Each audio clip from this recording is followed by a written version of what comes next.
গোটা যদুপুর এলাকা মালদায় আমি অনেকদিন কাজ করেছি।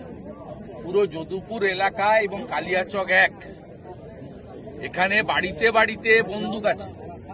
বাংলাদেশের সীমান্তবর্তী এলাকা, গাঁজার চাষ হয়, হেরোইন এবং জাল নোট পাচার হয়। এবং যেটা মরেছে বকুল শেখ, একটা ডন। বকুল শেখ অন্তত ৩-৪ বছর জেল খেটেছে। একে তৃণমূল জামিন করিয়েছে ভোট লুট করার জন্য। নিজেরা মারপিট করে মরছে। এটা মরেছে একটা ডন, ওখানকার মাফিয়া, ত্রাস, জনগণের উপরে সন্ত্রস্ত করে রাখে। এরকম যে ঘটনাগুলো ঘটছে প্রত্যেকটাতে দেখা যাচ্ছে ক্ষমতার দখল। পুলিশ বালি তুলতে ব্যস্ত আর ভোট করতে ব্যস্ত। এখানে জিজ্ঞেস করবেন, বিরোধী দলকে বেরোতে দেয় না, আমাকে 7ই জানুয়ারি ঢুকতে দিবে না এখানে। আপনি লেখা দেখুন, আপনারা তো এখানে এসেছিলেন। তৃণমূলের কর্মসূচি শুরু হয়েছে 12টায়, হ্যাঁ কি না বলুন? শেষ হয়েছে 2:45-এ। আইসি লিখছে দেখুন, 6টা থেকে রাত্রি 8টা। 2:45 সব গুছিয়ে নিয়ে বাড়ি চলে গেছে। 2:45 দুপুরবেলা, বিকেলে শুরু হয়েছে। আমি সত্যি না মিথ্যা বলছি বাবু?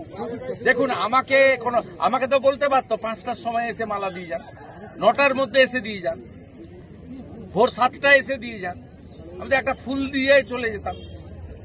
এই যে মানসিকতা, leader of opposition Mamata Banerjee যদি 2,75,00,000 লোককে প্রতিনিধিত্ব করে, আমিও 2,33,00,000 লোককে প্রতিনিধিত্ব করি। গণতন্ত্রে শাসক থাকলে বিরোধী থাকবে। এখানে কোনো রাজনৈতিক ভাষণ নয়, পতাকা নয়, আসবো দিয়ে চলে যাব। তাতেই দেখুন পুলিশের কাজ এইটা, to satisfied Trinamool Congress and to collect money. নদীগুলোকে কি কষ্ট, এইগুলো ভগবানের দান, প্রকৃতির দান। একটা নদী সেই বীরভূম থেকে শুরু করে বাঁকুড়া হয়ে জঙ্গলমহলে, কোন ছোট নদী বলুন আর বড় নদী যেগুলো সুবর্ণরেখা, কংসাবতী, অজয়, দামোদর, একটা নদীর কোনো অস্তিত্ব নেই। এবং যে সরকার বা যে দল সরকার গড়েছে, যে দল পশ্চিমবঙ্গকে চালাচ্ছে, সেটা আসলে একটা দল নয়, সেটা একটা গ্যাং। আমরা সিনেমা দেখেছি বলিউডের, যেটা সিনেমা অ্যাকচুয়াল ঘটনার উপর ঘটেছে, গ্যাংস অফ ওয়াসিপুর। ঠিক সেরকমই পশ্চিমবঙ্গে মুখ্যমন্ত্রী যে দলটি বানিয়েছেন, সেটা আসলে একটা দল নয়, সেটা গ্যাং, কোনো রাজনৈতিক দল নয়। বাবলা সরকার মহাশয়ের 2 সপ্তাহ বোধহয় হয়নি তাকে খুন করা হয়েছে। সেই মালদাতে আবার তৃণমূলেরই আরেক নেতার ওপর গুলি চলল, তাও সে রাস্তার শিলান্যাস করতে গেছে, তখন তাকে গুলি করা হলো।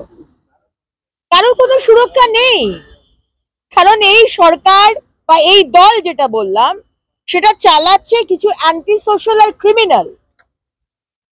সব রাজনীতিতেই এরকম ধরনের ক্রিমিনালসরা থাকে, কিন্তু তারা চালায় না। মুখ্যমন্ত্রী মমতা বন্দ্যোপাধ্যায়ের এই সরকার, পশ্চিমবঙ্গ সরকারকে চালনা করছে ক্রিমিনালস।